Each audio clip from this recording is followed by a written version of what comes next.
네, 세계 증시 소식을 빠르게 새벽 배송해드리는 글로벌 증시 시간입니다. 연합인포맥스 임하람 뉴욕 특파원과 함께합니다. 안녕하십니까? 네, 안녕하세요. 네, 간밤에 뉴욕 증시 마감 소식부터 전해주시죠. 네, 간밤 뉴욕 증시 3대 지수는 혼조세로 마감을 하면서 전일까지 이어졌었던 최고가 행진을 일단은 멈췄습니다. 간밤 다우 지수와 S&P 500 지수가 각각 0.7% 그리고 0.19% 하락 마감을 하는 모습을 보였고요. 나스닥 지수는 전거래일 대비 0.04% 상승하면서 3대 지수 중 나홀로 강세를 이어가는 모습을 보였습니다. 사실 전일 뉴욕 증시에서는 이제 큰 경제 지표라든지 이벤트가 좀 없는 상황이었기 때문에 다소 한산한 거래가 이어지는 모습을 보였는데요. 이제 이 길 발표되는 여러 경제 지표에 좀 대기하는 흐름이 오늘 하루 펼쳐졌다라고 볼 수 있을 것 같습니다. 오늘 다우지수와 S&P 500 지수는 하락한 반면 기술주 중심의 나스닥 지수는 그래도 소폭의 오름세를 이어가는 모습을 보였는데요. 오늘 뉴욕 증시에서는 우량주 위주로 이제 매도 우위 움직임이 나타났습니다. 이에 따라서 다우 지수가 300포인트 가까이 내리면서 42,000선 아래로 내려서게 되는 상황이 펼쳐졌고요. 기술주는 계속해서 상승세를 보였습니다. 특히 엔비디아가 전일에 이어서 오늘도 2%대 상승세를 보였고요. 또 시총 3조 달러를 재돌파하는 모습을 보였습니다. 오늘 S&P 500 지수를 구성하고 있는 업종 중에 기술주 그리고 유틸리티 업종이 상승을 하는 모습을 보였고요. 필라델피아 반도체 지수는 전일 대비 0.8% 상승하면서 뉴욕 증시 주요 3대 지수의 수익률을 아웃퍼폼하는 모습을 보였습니다. 네, 뉴욕 증시가 사상 최고가 행진을 일단은 멈췄는데 그 이유를 좀 자세히 짚어주시죠. 네, 사실 어제까지만 해도 S&P 500 지수 그리고 나스닥 지수 중심으로 한 사상 최고가 행진이 계속해서 이어지고 있는 상태였습니다.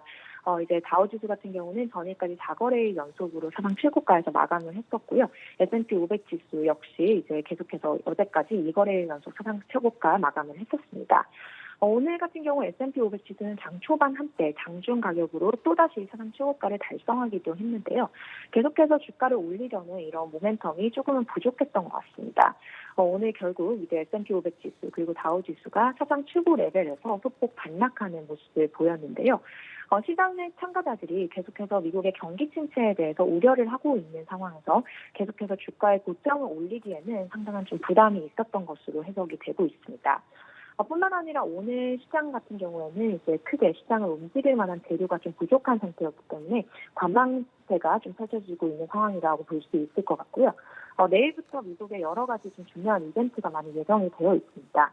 우선 내일 미국의 지난 2분기의 성장률 확정치 수치가 발표가 될 예정이고요. 또 가장 좀 주목을 하고 있는 부분이 노동시장의 건전성을 보여줄 수 있는 주간 신규 실업보험 청구자 수가 내일 발표가 될 예정입니다. 또 이제 내일 여러 명의 연준 위원들의 발언이 예정이 되어 있는데요. 이 연방준비제도의 수장인 제롬 파월 연준 의장의 발언도 전해질 예정입니다. 파월 의장은 내일 뉴욕 연방준비은행이 주최하는 한 채권 시장의 컨퍼런스에 참석을 하는데요. 여기에서 이제 사전에 녹화했었던 이제 개회사를 좀 틀어줄 예정입니다. 이 컨퍼런스 개회사이기 때문에 통화 정책에 관련된 어떤 내용이 나올지는 아직까지는 미질 수 있지만 이 부분에 대해서 조금 확인하고자 하는 이런 심리가 있는 것으로 보이고요. 파월 의장 외에도 내일은 무려 8명이 되는 연준 인사가 공개 발언을 합니다. 지금 투자자들이 뉴욕 증시의 방향을 바로 잡기 위해서는 결국 미국 경제가 어떤 방향으로 나아가고 있는지 또 향후 미국 연준의 금리 인하에 대한 좀 더 명확한 그림을 반드시 봐야 하는 만큼 일단은 이런 분위기를 좀 대기하는 모습이 펼쳐지고 있는 상태입니다. 네, 그리고 오늘 주요 종목들은 어떤 흐름을 보였습니까? 네, 오늘 이제 앞서 말씀드린 부분에서 엔비디아 주가가 오늘도 2%대 상승을 했다고 이제 전해드렸는데요.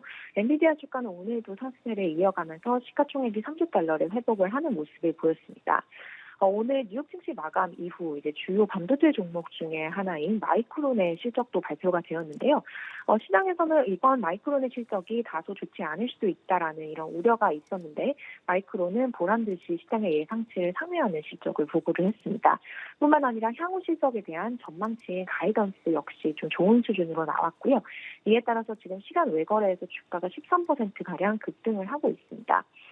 지금 월가 주요 투자 자문사인 에버코어 ISI 측에서는 연말 뉴욕 증시, 특히 4분기 뉴욕 증시는 다시 강세를 보일 수 있다라는 전망을 내놨는데요. 결국 4분기 주식시장 강세 여부의 키는 반도체가 쥐고 있다라고 얘기를 했습니다. 우리가 연초에 봤었던 그 인공지능에 따른 이런 반도체주 랠리에 따른 주가 강세가 연말에 다시 펼쳐질 수 있다라는 이런 좀 긍정적인 전망을 내놓고 나섰고요. 오늘 장 마감도 마이크론이 조금 좋은 실적을 발표를 해줬기 때문에 내일까지도 기술주 중심으로 한, 특히 반도체주 중심으로 한 강세가 좀 이어질 수 있을지 상당히 주목이 되는 부분입니다. 오늘 뉴욕 증시 구성 종목 중에 여러 가지 좀 이슈가 있었던 종목들이 있는데요. 우선 행동주의 펀드 엘리엇 매니지먼트의 새로운 표적이 된 미국 대형 항공사 사우스웨스트 항공에 관련된 소식이 나왔습니다. 지금 사우스웨스트 항공 같은 경우는 엘리엇 매니지먼트의 새로운 표적이 되면서 상당히 좀 어려움을 겪고 있는 상태인데요. 사우스웨스트 항공은 비용 절감을 하기 위해서 미국 주요 공항 거점인 애틀란타의 인력 등을 축소할 것이다라는 소식을 CNBC 방송이 전했습니다. 이런 소식이 전해지면서 주가는 4%대 하락을 하는 모습이 나타냈습니다. 도널드 트럼프 전 미국 대통령의 소셜미디어 트루스 소셜의 모기업인 디데이티 종목이 오늘 10%대 급등을 하는 모습을 보였습니다.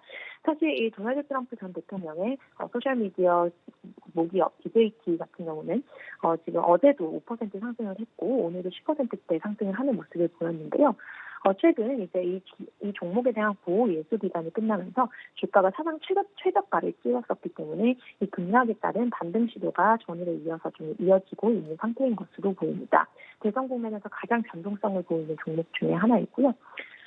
테크 종목 중에서는 이제 구글이 유럽연합의 독점 규제 당국에 경쟁사인 마이크로소프트를 반독점법 위반 혐의로 제소했다라는 소식이 전해졌습니다. 이런 소식이 전해진 가운데 구글의 주가는 0.4%대 하락 마감했고요. 마이크로소프트의 주가는 소폭 오르면서 오늘 거래 마무리를 했습니다. 테크 기업 중에 메타 플랫폼스가 또 신제품을 공개를 했는데요. 작년에 공개했었던 혼합 점실 MR 디바이스인 메타퀘스트 3의 보급형 제품을 공개를 했습니다. 가격은 $299로 기존 대비 절반 가까이 낮아진 상태인데요. 이런 소식 속 메타 주가는 0.8% 정도 상승을 했습니다. 오늘 미국의 주요 자동차 종목 주가는 좀 밀리는 모습을 보였는데요.